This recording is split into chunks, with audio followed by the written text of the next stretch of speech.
Eu quero fazer meu último informe e vou deixar de sair do pronunciamento para, com ele, eu terminar, então, o meu tempo. E, senador Racir, se for preciso, depois eu me disponho até mesmo a presidir para ouvir o senador Telmar e o Mota, se Vossa Excelência tiver compromisso. Se não, eu faço questão de ficar no plenário e fazer uns dois à parte. Nele também, com certeza, não com a mesma competência, mas contribuindo com o seu pronunciamento. Mas, senhor presidente, eu quero falar desse tema porque eu acho que é importante para todos nós.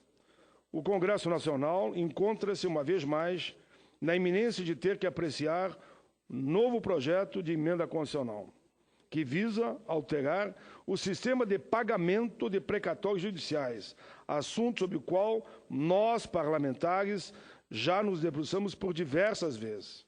Infelizmente, mesmo considerando os argumentos apresentados pelos defensores da nova proposta, que se preocupam em defender as finanças dos estados e municípios que governam, creio que podemos estar perdendo a oportunidade de corrigir um sistema cuja falência já foi amplamente constatada e sentida por grande parte da sociedade brasileira.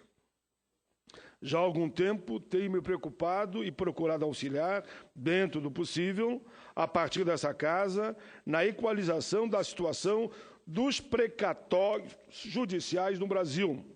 Faço isso por entender que o Estado não pode ficar empurrando indefinitivamente o cumprimento de suas obrigações, levando a população ao descrédito nas instituições. O Estado democrático de direito não pode conviver com a inobservância recorrente de decisões judiciais transitadas em julgados, consequentemente, em última instância, só que não é paga. Em termos de segurança jurídica, nada é mais desanimador para o cidadão do que se dar conta de que, mesmo após uma longa batalha judicial, a decisão final do processo não é cumprida. Além disso, em muitos casos, o fracasso do sistema de precatórios produziu diversas outras injustiças, além de impactos sociais negativos e verdadeiros dramas pessoais e familiares da nossa gente, que vieram, inclusive, falecer e outros até mesmo cometer o suicídio. Outros ficam ainda em condições precárias, sem receber o que é deles. Já foi decidido. Vou lembrar de novo Aeros, já está decidido. E o governo manda para cá, e infelizmente pelo Congresso não votar, eles não recebem. Aí eles me perguntam, rapaz, ganhamos ou não ganhamos? Ganharam. O governo mandou o projeto? Mandou. E por que eu não recebo, então? Porque tem o tal de veto na pauta e você não está recebendo. Estou dando um exemplo, e com os precatórios é pior ainda. Em outras ocasiões, a angústia foi transferida para os dependentes, pois com o falecimento do titular do crédito, os sucessores perderam o direito à preferência no pagamento do precatório, ficando obrigados a reiniciar de novo a fila de espera. A fim de buscar uma solução definitiva para o assunto, e mesmo para, pelo menos, reduzir essas distorções, como essa que mencionei aqui como exemplo, em relação aos dependentes, porque muitos já faleceram, apresentei inúmeras propostas de emenda à Constituição que ainda se encontram em tramitação nessa casa. Em 2013, no entanto, a situação parecia que começava a se alterar, a partir de uma decisão do Supremo Tribunal Federal, que considerou inconstitucionais diversos dispositivos da Emenda Constitucional 62 de 2009, que ficou conhecida como a Emenda do Calote. De fato, naquela oportunidade, a Corte Suprema entendeu que a alteração promovida pela Emenda 62 seria parcialmente inconstitucional, já que o texto afrontava determinadas cláusulas pétreas da Constituição que eu ajudei a escrever, tais como as de garantia de acesso à justiça, de independência entre os poderes e da proteção ao quê? A coisa julgada. Julgada em última instância paga, tem que pagar. Que Estado democrático de direito é esse? Que eu vou à última instância do judiciário, o judiciário diz, pague-se, e não pagam. Aí, claro, só resta morrer e os dependentes continuam chorando a perspectiva de receber um dia aquilo que já foi julgado. Assim, senhor presidente, desde então, vemos que a Corte Constitucional reagiu à tentativa de se ficar empurrando, sem limite, o pagamento de precatórios, ainda que tal modificação no sistema de pagamento estivesse amparada em emenda constitucional. Ocorre que a decisão do Supremo Federal, de 2013, embora tenha contido a metodologia de pagamento introduzida pela emenda constitucional 62, não teve o poder de equacionar o problema, pois permaneceu uma incerteza de como, de uma hora para outra, estados e municípios iriam honrar as suas dívidas. Na prática, senhor presidente, infelizmente, o que parecia uma solução ficou no campo de eu acho que sim, eu acho que não, a alteração do regime anterior. Uma vez que estados e municípios ficaram no aguardo de que o Supremo Tribunal Federal viesse a modular os efeitos da sua parcial declaração quanto ao direito assegurado de temas transitado e julgado.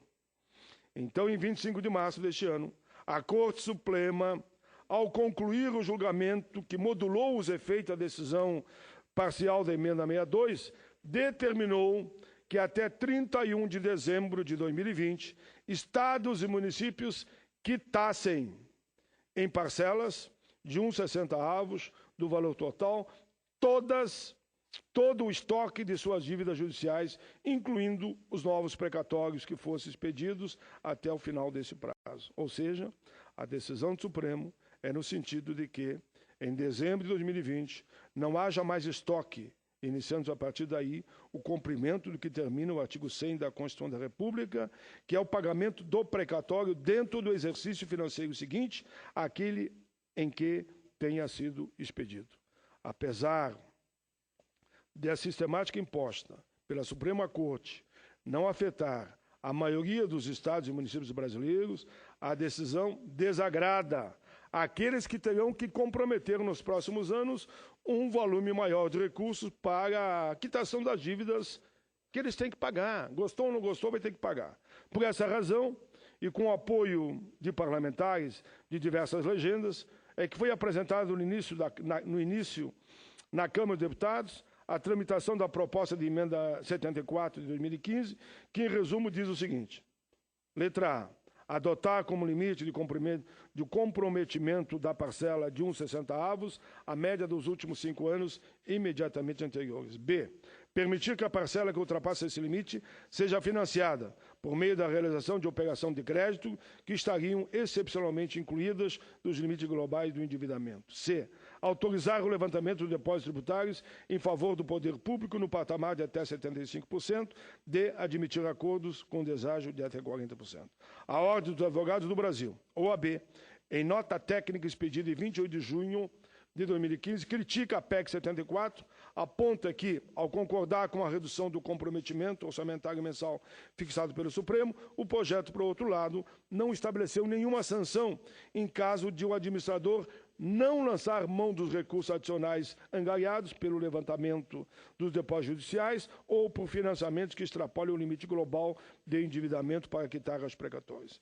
Em outras palavras, simplificando, a OAB alerta para o fato de que, em tese, já que não há sanção pela inadimplência, o gestor público poderá utilizar recursos oferidos com o levantamento de depósitos judiciais, com financiamentos excepcionais, para satisfazer outras necessidades, deixando, lamentavelmente, de efetuar o pagamento dos precatórios nos limites mensais estabelecidos pelo Supremo. Ainda diz a OAB também revela preocupação de que as normas possam gerar descontrole nas finanças de estados e municípios que hoje honram regularmente seus precatórios e as requisições de pequeno valor. Nesse sentido, a entidade assinala que a inclusão de norma no corpo permanente da Constituição, autorizando a contratação de operações de crédito excepcionais, abre a possibilidade que estados e municípios que hoje, repita-se, quitam tempestivamente seus débitos fazendários, passassem a contrair financiamento anuais e sucessivo toda vez que o limite médio dos últimos 5 anos fosse ultrapassado. Por fim, na referida nota técnica, a OAB apresenta a sugestão de alteração ao texto da PEC 74, as quais, no seu entendimento, estariam aptas a corrigir e garantir o direito do que tem a receber. Não tenho dúvida, senhores e senhoras senadores, de que o tema é complexo, como viram aqui pela própria leitura que fiz. Contudo, receio que por trás dessa complexidade se esconde o desejo de frustrar o objetivo, a meu ver, mais relevante, que é o de jogar, mais uma vez, uma pá de cal nessa situação que atinge centenas de milhares de brasileiros e brasileiras. Não estou com essa afirmação insinuando que haja qualquer tipo de intenção oculta por parte daqueles que propuseram a chamada PEC 74. Mas receio, porém, de que ao reiniciar uma discussão já pacificada pela alta corte do país, estamos repetindo erros do passado. Em verdade, senhor presidente, segundo cálculos do Conselho Nacional de Justiça, existe hoje cerca de 1 milhão de credores que têm direito a receber de estados e municípios valores que montam 97 bilhões. E, por isso, toda essa enrolação, e aqui eu vou terminar, senhor presidente. Não podemos, portanto, deixar que essa bola de neve continue a girar sem controle e o povo não receba o que ele tem de direito. Por fim, quero dizer que, em qualquer hipótese, minha posição será sempre a de pôr fim nesse passivo enorme e injusto, que, como já disse, em nada ajuda a nação e traz prejuízo para 1 milhão, no mínimo, serão mais no futuro, eu poderia dizer a milhões de brasileiros. Queremos consolidar as instituições democráticas, mas queremos também que as instituições operem, trabalhem, votem, julguem e atendam o interesse da população brasileira. Era isso, obrigado, senhor presidente, e obrigado pela tolerância.